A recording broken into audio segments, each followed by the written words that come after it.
Welcome to Early Word. Today I will be reading from John chapter 19. Jesus sentenced to death.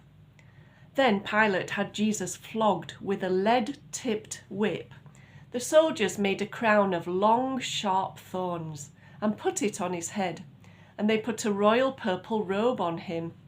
"Hail, King of the Jews," they mocked, and they hit him with their fists. Pilate went outside again and said to the people, "I am going to bring him out to you now, but understand clearly that I find him not guilty." Then Jesus came out wearing a crown of thorns and the purple robe, and Pilate said, "Here is the man."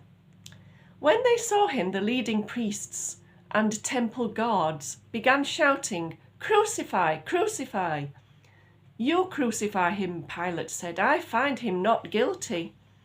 The Jewish leaders replied, "By our laws he ought to die because he called himself the Son of God." When Pilate heard this, he was more frightened than ever. He took Jesus back into the headquarters again and asked him, "Where are you from?" But Jesus gave no answer. "You won't talk to me?" Pilate demanded. "Don't you realize that I have the power to release you or to crucify you?"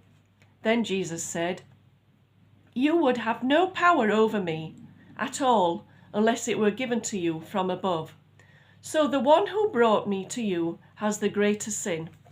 Then Pilate tried to release him, but the Jewish leaders told him, "If you release this man, you are not a friend of Caesar. Anyone who declares himself a king is a rebel against Caesar."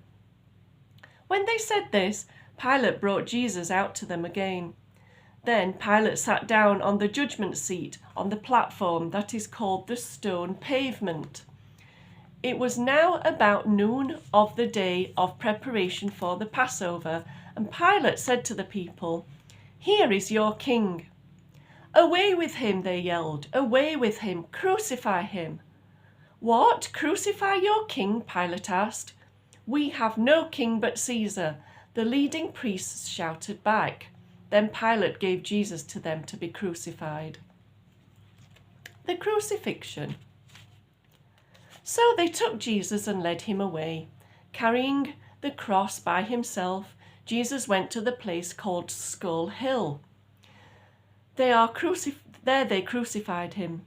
There were two others crucified with him, one on either side, with Jesus between them. And Pilate posted a sign over him that read, "Jesus of Nazareth, the King of the Jews." The place where Jesus was crucified was near the city, and the sign was written in Hebrew, Latin, and Greek, so that many people could read it. Then the leading priests said to Pilate, "Change it from 'the King of the Jews' to 'He said, I am King of the Jews.'" Pilate replied, "What I have written, I have written. It stays exactly as it is." When the soldiers had crucified Jesus, they divided his clothes among them, the four of them. They also took his robe, but it was seamless, woven in one piece from the top. So they said, "Let's not tear it, but throw dice to see who gets it." This fulfilled the scripture that says, "They divided my clothes among themselves and threw dice for my robe." So that is what they did. Standing near the cross were Jesus' mother and his mother's sister, Mary, the wife of Clopas, and Mary Magdalene. When Jesus saw his mother standing there beside the disciple he loved, he said to her, "Woman, he is your son." And he said to this disciple, "She is your mother." And from then on, this disciple took her into his home. The death of Jesus. Jesus knew that everything was now finished, and to fulfill the scriptures he said, "I am thirsty." A jar of sour wine was sitting there, so they soaked a sponge in it, put it on a hyssop branch, and held it to his lips. When Jesus had tasted it, he said, "It is finished." Then he bowed his head and gave up his spirit.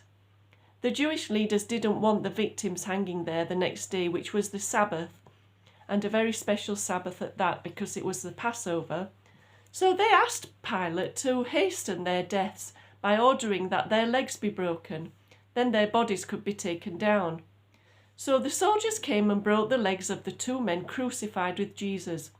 But when they came to Jesus, they saw that he was already dead. So they didn't break his legs. One of the soldiers, however, pierced his side with a spear, and blood and water flowed out.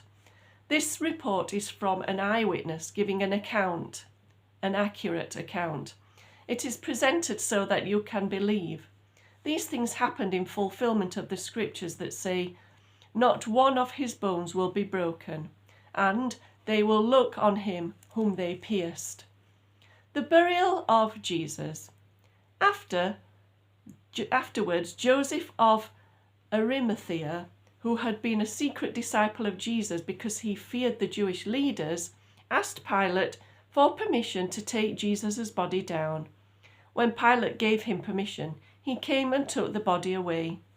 Nicodemus, the man who had come to Jesus at night, also came, bringing about 75 pounds of embalming ointment made from myrrh and aloes. Together they wrapped Jesus' body in a long linen cloth with the spices, as is the Jewish custom of burial. The place of crucifixion was near a garden where there was a new tomb never used before. And so, because it was the day of preparation before the Passover, and since the tomb was close at hand, they laid Jesus there. Tune in next time for chapter 20.